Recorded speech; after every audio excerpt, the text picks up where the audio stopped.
everyone, welcome back to another great lesson with us here at English Pod. My name is Marco. And I'm Erica. And today we're going out to eat. Yes, good thing too, because I'm hungry. I know, it's almost lunchtime. Yeah. So today we're going to be talking about eating at a restaurant and giving some great recommendations and suggestions. Yes, we have language for describing food, for describing restaurants, and for making suggestions. Great, so let's start with our vocabulary preview for this lesson. Vocabulary preview. We have 2 words today from our dialogue, which you'll need to know to understand the dialogue. Great. The first one that we have today is food poisoning. Food poisoning. Food poisoning. Food poisoning. So food poisoning is not a good thing. Not a good thing. It is when you eat some bad food and that food makes you sick. Yeah. So you get food poisoning. Okay, so food poisoning, yeah, not a good thing. Okay, the next word. Allergic. Allergic. Allergic. Allergic. So when you're allergic to something, it makes you sick. That one thing makes you sick. right, For example, I'm allergic to seafood. right. If I eat seafood, I cannot breathe. Oh, okay, so you definitely want to stay away from fish. Yes, yes. Some people are allergic to nuts, like peanuts. Or maybe milk. milk. Yeah.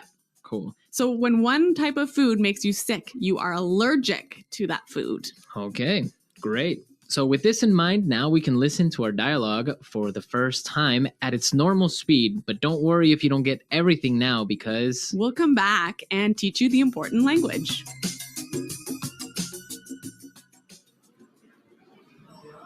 Do you two have any plans for the evening? We were thinking of checking out a restaurant in the neighborhood. Do you have any suggestions? I know this really nice Italian place. The food is fantastic and the decor is beautiful. I'd recommend giving it a try. Actually, I'm not all that crazy about Italian food. I'm in the mood for something a bit lighter. In that case, I know a great little bistro. They make a really tasty seafood platter. The fish is outstanding. It sounds fantastic, but I'm allergic to seafood, so... Okay, well, let me think. I know this great little place. It's just a hole in the wall, but they do the most amazing sandwiches. You could give them a try. Ella, you took me there last time I visited, and I got food poisoning, remember?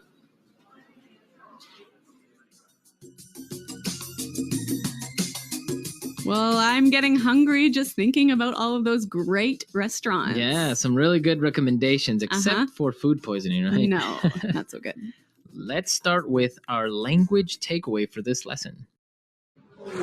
Language takeaway.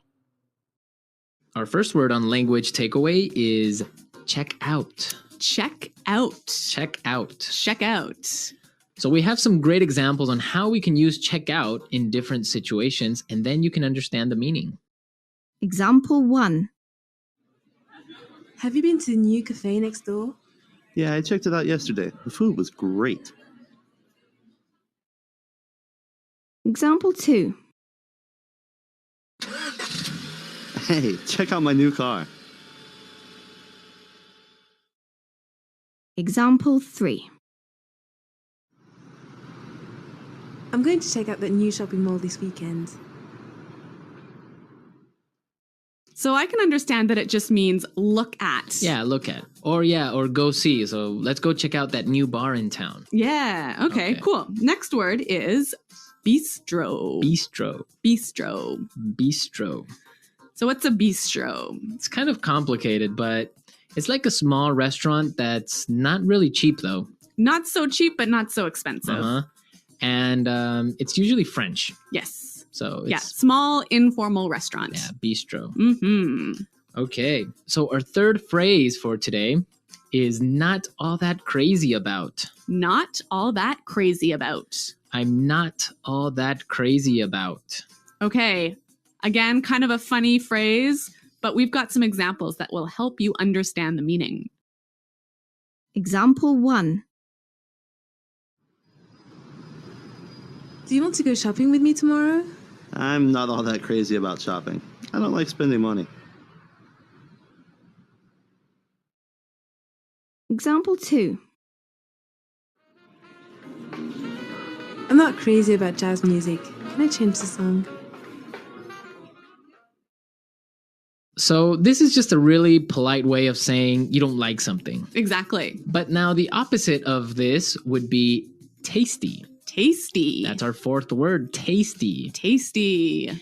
So when something is tasty, It's good. it's good. Like delicious. Delicious. Yeah. You know what? In English, we almost never say the food is delicious, but we always say, It's really tasty. yes. This is really tasty. Yes. Okay. Tasty. And our last phrase for language takeaway, in the mood for. In the mood for. In the mood for. Let's listen to some examples of this phrase and we'll understand the meaning a little bit better. Example 1. We always eat hamburgers for dinner. I'm in the mood for something different. Example 2.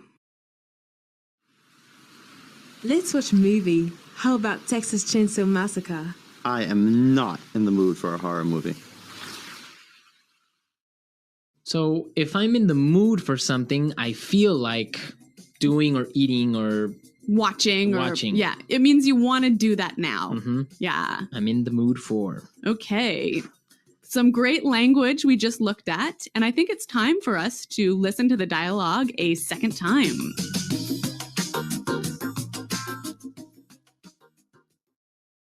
Do you two have any plans for the evening? We were thinking of checking out a restaurant in the neighborhood. Do you have any suggestions? I know this really nice Italian place. The food is fantastic and the decor is beautiful. I'd recommend giving it a try. Actually, I'm not all that crazy about Italian food. I'm in the mood for something a bit lighter. In that case, I know a great little bistro. They make a really tasty seafood platter. The fish is outstanding. It sounds fantastic, but I'm allergic to seafood, so... Okay, well, let me think. Oh, I know this great little place. It's just a hole in the wall, but they do the most amazing sandwiches. You've got to give them a try. Ella, you took me there last time I visited, and I got food poisoning, remember? Okay, some really great and useful phrases there, and I know you want to talk about specifically some of these phrases. Yes, today's lesson is all about making recommendations, right? Right. So let's look at some useful phrases in Fluency Builder. Fluency Builder. So in the dialogue, we heard a great way of asking for a suggestion. That's right. Let's listen. Do you have any suggestions? Do you have any suggestions? So that's how you would ask for a suggestion. Or you can say something else like, do you have any ideas? Yeah, or you might say, do you have any thoughts? Okay, so Three that's great ways. asking for suggestions. Yep. In response to this, you can say something like this. I'd recommend giving it a try. I'd recommend giving it a try.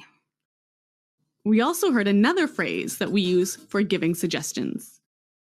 You've got to give them a try. You've got to give them a try. So these two phrases are great. I'd recommend or you gotta give them a try. Yeah. Great ways of suggesting. Yes. Now, what's really important here is the pronunciation of these words, right? Yeah, you'll notice that we don't say, I would recommend. Right. We use the contraction I'd recommend. I'd recommend.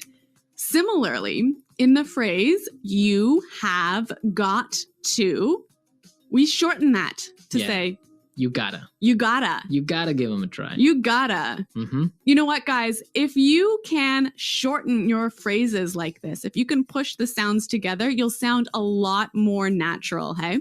And also you'll be able to understand because in movies or in shows, they will never say, you have got to give them a try. Yeah. So if you know how to use this form, you'll understand what they mean. Exactly. Okay, great. Well, why don't we listen to the dialogue a third time and you'll hear some of these contractions in the dialogue.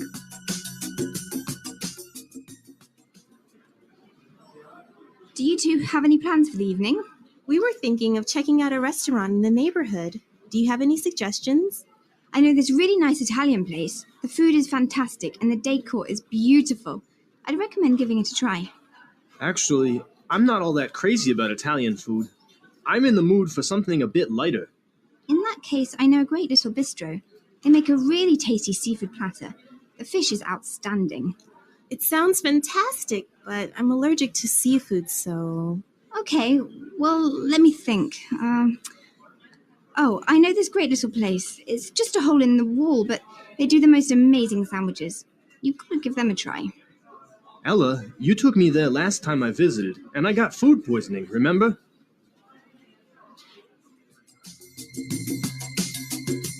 Okay, great dialogue. And Erica, I know that you have some food poisoning stories for us. Well, I don't know about stories, but I've definitely had food poisoning before. Yeah. One of the worst times that I ever had food poisoning was when I was traveling in Morocco. Okay. I had some really amazing orange juice, really fresh, squeezed that day in the morning. And then I got on a bus. Okay. I think you can see where this is going. Yeah, so I was on the bus and then I started to feel really sick. And I was just hoping that the bus ride would be over soon. Yeah. But unfortunately, it wasn't. Oh, no. All I can say is that I was sick. And all I can say is that I was pretty sick and really, really unhappy. Yeah, I bet. Well, that's very strange that you got sick from orange juice, huh? Well, yeah, maybe it was with some dirty water or something like that. I don't know. It was a terrible situation. Yeah, it's always complicated when you're traveling to other countries. It could be the water. It could be the way they prepare things. So yeah. Food poisoning. Guys, I hope that you don't get food poisoning. And if you have any food poisoning stories, it would be great for you to share them. Yes, at our website, englishpod.com. And we'll see you there to answer all your questions and comments, but now we have to go. Okay, guys, thanks for listening. We'll see you there. Bye-bye. Bye.